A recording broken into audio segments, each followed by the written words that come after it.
Okay, great. Welcome to Initiatives of Change to Green Coat Place.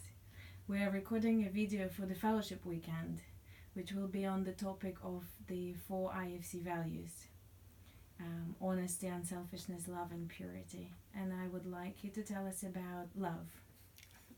One of my favorite topics. I think it's the basis for everything. It's a famous saying from Descartes, who says, "Cogito ergo sum," I think, therefore I am. I think you could also adapt that to say, "I love, therefore I am." It's when we love that we feel like we're in the right place. Things make sense. We and I think you can literally ask yourself, am I loving at work? Am I loving when I take the dog out? Am I loving when I go to sleep? When I do my chores? Everything can be imbued with love, and that leads the things we do to find their true essence. In the spirituality that I come from, we talk about 6 different aspects of love and what we would call the art of loving. It's really an art because it can mean different things at different times. I can be very set on wanting to love someone else, but what does love look like in a given situation? The example of a mother or a father who, to love their child, sometimes means saying no, or sometimes it means saying yes, sometimes it means being a little stern, sometimes it means just welcoming and wiping off tears. And I think it's all of us are called to practice this art of loving, and we get better at it little by little. I think love is kind of like dancing and swimming. You can read about it, but in the end, you got to jump in the water. You're only going to learn to swim by swimming or to dance by dancing. But to get back to these 6 aspects of love, the first one would be the first to love. Don't wait for others to love you. And now that can be as simple as smiling, as simple as holding the door open for someone, not waiting for others to love you. We can find a million excuses of why not to love. And that's why being the first is a good exercise. And asking yourself, where can I love in this situation? And we in Initiatives of Change will talk about what step can I make? Where can I be the change? Where can I forgive instead of demanding that the others forgive? Second step would be, can I love everyone? Not just love the people who I get along with or who it's easy, my friends. Can I really, in my office, in my community, make sure that my love, my heart is expanded to include everyone? And that's hard at times because we tend to include by excluding. There are always people that are less welcome, that are less included. And can my love really reach beyond the comfortable and really include everyone?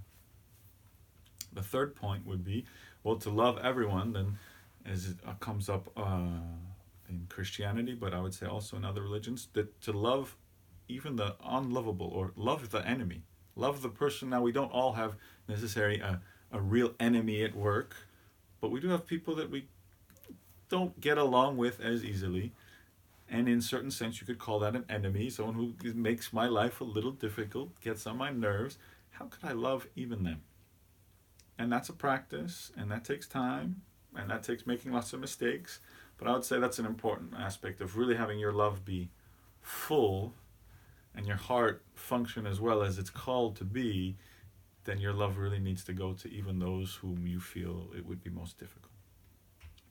The next point, number 4, would be, how can I make myself one with others? To love others, can I get through to that empathy that I can really stand in their shoes or walk in their moccasins, in our words?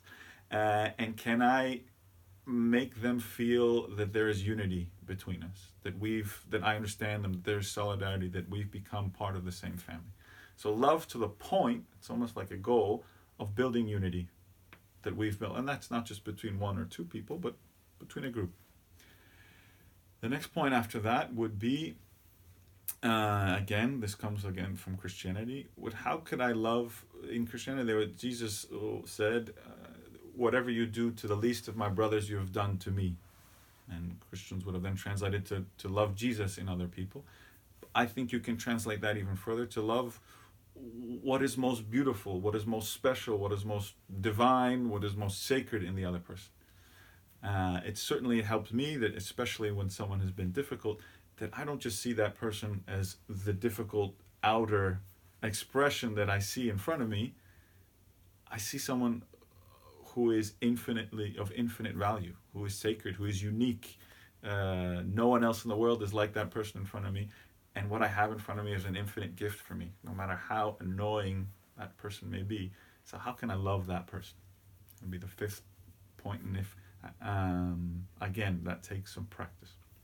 The last point of love is that love is truly full when it is reciprocal. What does reciprocal mean? When it goes and comes back. When there is love that flows and comes back, or we would also say mutual love. And that love is almost like an electrical current that then passes in both directions. And that's the kind of love that we build in the relationships that we have. The more we love one another, the more we get that love coming back.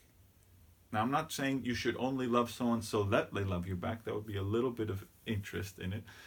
I think we can also love selflessly and in a detached way. But ultimately, when that love returns, and even if it might take time, that's when love has sort of reached its fulfillment, when the fruits of that love have come to bear. And I think that's nothing revolutionary in what I said. I think we all experience these things. But I think love is like a muscle that you work out, that you practice. And sometimes we have settings that are like within Initiatives of Change, little gyms where we can work out our love muscles. And it's not that you pick the biggest muscle or the biggest weight day one. It's not that I'm asked to love like Mother Teresa, Dalai Lama, Frank Bookman.